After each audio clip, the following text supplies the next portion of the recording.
me inside the dining cart, but the attendant pushed the cart all the way to the most hidden cabin at the end of the train, and that's where I saw something I would never forget for the rest of my life. A girl was stabbed over and over again. Then two men wearing crow masks violated her and left her to die. So I drew everything I saw, the entire murder of the girl. When my sister and I were about to go to the police station to report it, I suddenly saw someone wearing a crow mask walking toward me. Pure instinctive fear made me drop the drawings and run. But right then a truck slammed straight into me. I was lucky enough to survive, but even years later, whenever I think about that murder inside the train cabin, my head starts pounding with unbearable pain. And the murder that was never supposed to be discovered. 15 years later, the killers started dying one after another. The woman who stabbed the girl back then was named Laura. One night after getting drunk, she finally arrived home. But suddenly the hallway felt strangely eerie. She quickly entered the door code, but at that moment a black hand suddenly appeared behind her and pressed the confirm button for her. By the time the police arrived, Laura was already dead. There were no clues at the scene. The only thing the police found was a comic book.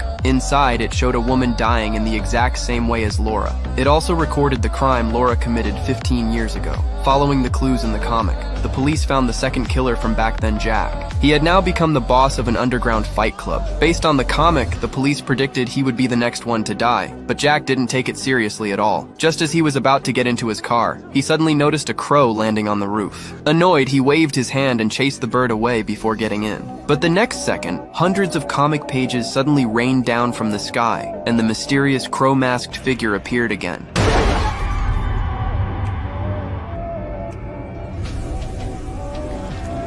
While the police were still guessing who the masked person was, the third killer from back then suddenly showed up himself, asking the police for protection, to lure the masked killer out. The police decided to work with him and set a trap.